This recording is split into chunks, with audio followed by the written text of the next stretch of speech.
What's good, YouTube? It's your boy DeMarcus. Today we're back with another one. We have Namibian native Agnes Munyakazi. She is an international relations student out here at Stanford University in Bangkok, Thailand. She's going to take us through her apartment, how she lives, and also a little day in the life of an international relations student out here. Agnes, would you mind introducing yourself? Hi, my name is Agnes Munyakazi. I am 20 years old. I come from Namibia and I am a first year, third term student of international relations at Stanford.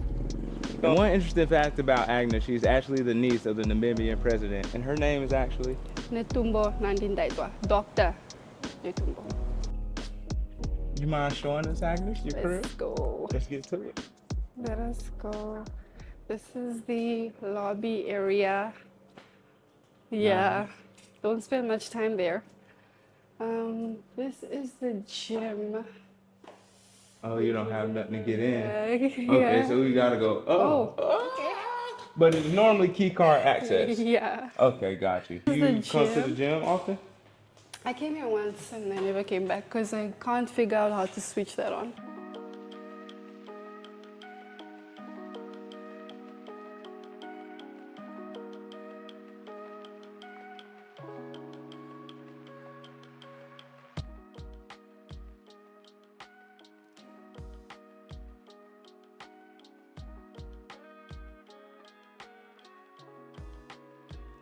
And I see y'all got a beautiful pool over there. Yeah, I dope. have never swum in that. For real. Yeah, it's too many mosquitoes. Okay, so we made it to the 8th floor. You mind going ahead and showing us your room? Yes, let's go to my room. Let's It's get to a it. 1-bedroom condo. 1-bedroom condo. I don't think this is a studio, no. All right, let's check it out. Condo. All right, Agnes. So I really love your spot. It's a very nice, beautiful hue on the wall and stuff like that. Did you actually inspire this, or was it already blue before you came? It was already blue and I didn't like it, but then I didn't think I was entitled to change it or to have a say about it since I'm just renting. Right. So, but maybe you could have gotten a change, but I like it. This is beautiful to me. I also want to say, like, you got a nice size TV. You got a beautiful color scheme going on, gray. You know what I'm saying? This is a dope spot. So, like, what's the size? Do you know how many square meters? I think 28. 28 square meters. Nice. And can I ask you, how much do you actually pay? I pay 8,000 baht. 8,000 baht. That's crazy. How did you say you found this place? Facebook. Okay. Because websites were like very expensive and it's like agencies and they're just doubling the price. Facebook, it's more likely the owner that's just looking for someone quick to take a place. Right. Did you use a realtor? No, not really, because the person that gave me this place is the same person as like the president of the building. But that's a crazy connection. How you meet the president of the building? The building, I don't. She said she's the president of the building. She's the one that got me this condo. She's the one that I communicate with, but I can't really. I don't know if she's my agent then. That's actually pretty dope.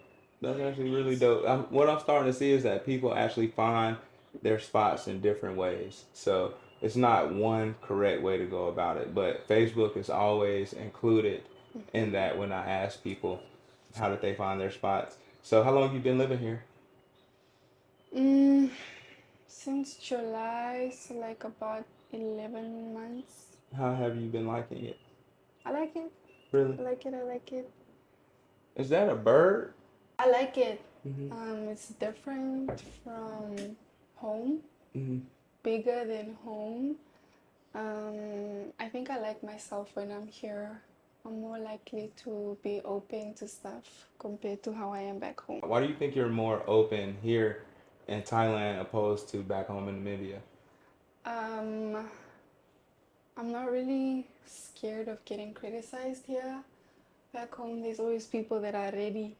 They're ready to judge you. They're the first people to just criticism. There's a lot of just hate, like a hate culture. Not, yeah, that's the best way I can explain it. But here, there isn't that, so it makes me more likely to do stuff that I wouldn't usually do. Do you feel as if you're embraced as a black woman out here?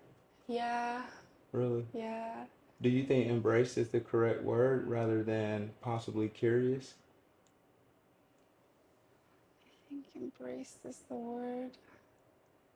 Yeah, because I don't know, when they see you, it's like, wow, like Hmm. it's not even like an envious thing. Right. Obviously, there's like one or two that are like, ugh, okay, racist, but like majority of them, it's like, okay, like Hmm. they like Yeah, you, and and they genuinely find you, whoa. yeah, and that's been my experience since I moved out Yeah. here. So I'm very curious as, is that other Africans experience as well, you know what I'm saying? So that's actually very cool. Now, I want to say here in Thailand, there's a big prostitution culture. And unfortunately, there's a large African population that is included in that prostitution.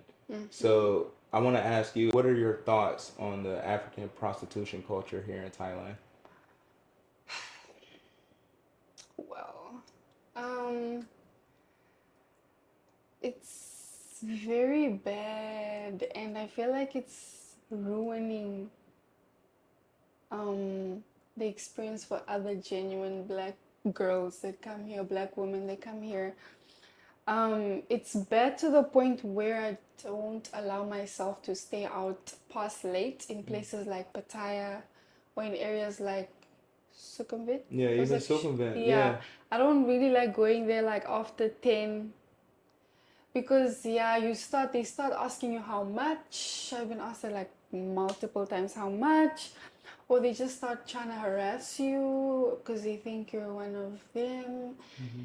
Yeah, so So you've been mistaken as a prostitute out yeah. here multiple times, Mostly in Pattaya though. Not mostly in really. Pattaya rather than Bangkok. Yeah, not really here, but I want to say Pattaya. I'm sorry for that. Like that's very unfortunate. And I want to say even with some of my African American female friends, they've experienced that as well. So that's when I see like, it's kind of what I was alluding to earlier when I say that it's hard to tell that you're not, an African or African American woman until we start to hear you speak. And I Mm-hmm. bet if they heard you speak rather than just going off looks initially, then you probably wouldn't have that issue a lot. But yeah, that's very unfortunate. And I'm sorry that you black women have to go through that.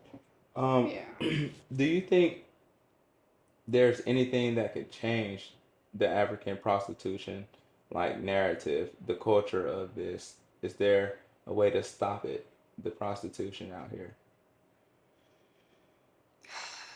That is a very deep question because it's not an issue that has like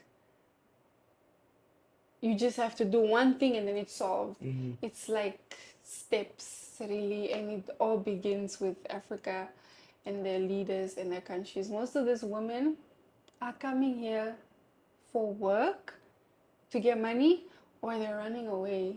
Hmm. So it's like So if one thing I'm hearing is that the government is making it harder for African countries to get these visas, and that may be one of the ways that they're trying to, crack down to slow mm-hmm, the prostitution. Do you mm-hmm. think that is something that can be helpful? No though. No, Why? because why is it that no though I had this conversation the other day on Threads about just visa issues and how it's more you're more likely to get your visa rejected if you're African Hmm. or from an African country. Right. And it's like I don't know, man, it doesn't help. I feel like it doesn't help because prostitutes are not only African. Right. Exactly. Prostitutes, there's prostitutes in Europe as well. Hmm. There's prostitutes here. And even like you said, some are seeking asylum. So it's like if we're Yeah. denying them entry, then we're kind of stopping them from being freed from a situation where they, face bondage or tyranny or assault or all kind of different things. You know what I'm saying? So I fully agree with you when I say I don't think stopping the visas, allowing them into the country I is the feel answer. like, yeah, I feel like for that, you're just making it worse. People, it's just gonna double. Um,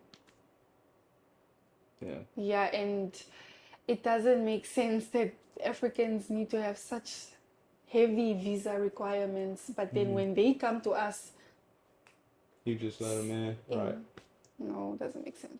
So I know you're involved in a political circle back in Namibia. Um, I want to kind of understand how was it for you growing up? Wasn't I mean it wasn't any different than other Namibian kids. Do you think you had any type of preferential treatment growing up, or life could have been easier for you in any type of way because of your No, political associations? no, not really. Because not a lot of like people knew, and yeah, not a lot of people knew about like my family like that. So I was pretty much Mm-hmm. normal background. I do have family members that are like in like parliament and stuff, but like it's not even close. It's like, yeah, you do your thing and then you do your thing. Mm-hmm. My family was very isolated, Mm-hmm. so we didn't really associate with like other family members, just us. So yeah, it was a very normal upbringing. All right, so I've yet to meet many Africans out here that are like you, that are actually in school, working towards something rather than, being in music or, prostitution or just, things like that, maybe even selling drugs. Hmm. So, with that being said, do you think that your political affiliations help put you in the position to be in this international school doing the things that you're doing today? No. What do you think is the difference between you and some of the other Africans that are out here? I don't know. I came here understanding that look, it's not a time to play. You came here for one thing and one thing only. Mm-hmm. Yes, I can have my fun, but I can't want to like fuck around and just I can't afford to do that. My parents can't afford to do that. Mm-hmm. The whole purpose of me wanting to come here was because I thought that getting an education outside would be a good thing and that's my goal, and I won't get that if I'm just roaming around. Facts. I Yeah. like that you moved here with intent, with goals to reach. Um, I know that the way that we met, I know you were looking for someone to help you with your student council campaign. Um, and in doing so, we were able to make the connection. We were able to make you that video. And I'm kind of curious, how has the student campaign been going for you? I mean, it's been going okay. There's nerves. We're just waiting for the results. I try not to think about it. Mm-hmm. Yeah, When do you think the results will come in? I have no idea. Dang. I want Is to this for next year? this year, Okay. like the next term, Okay, July, so it'll start in July. mid-July. Okay, so you'll know before then. So we're gonna have to follow up with you and see how that went. Hmm. We're very curious and we're wishing you luck. What are some of your pros and cons of living in Thailand? Pros, I would say, I don't want to say it's cheaper, Mm. but It's cheaper than Namibia. yeah, it's some extent. It's like clothing and like food. You'd say it's relatively cheaper than Namibia, but I wouldn't put that as the main idea of Thailand. Don't look at it, oh, super cheap. No, it's still expensive in its own way. But yeah, another pro is people are nice. Mm-hmm. People are nice, and I really like that. Sometimes you're having a bad day, and a sweet Thai lady comes to tell you that she likes your braids and she likes your outfit, and she hugs you and gives you a kiss, and then she walks away. So yeah, you don't get that back home at all. Mm-hmm. You don't get that back home at all. And I think I like the exposure that you get here. You meet a lot of people. Right, this is true. Who would have thought that I'd be sitting with you? Who would have thought I'd be sitting with y'all? For Yeah, real. you meet a lot of people in weird ways, but you meet a lot of people, Mm-hmm. and I really appreciate that Same. here. I really, really do. I think it's easier than meeting people in America for sure. Namibia too. Namibians have a clique. They like cliques. They don't like mingling with each other. I don't know why I'm different, but I like everybody. That's good. I want to know you. Yeah. If you're from India, I want to know you. If you're from Russia, I want to know you.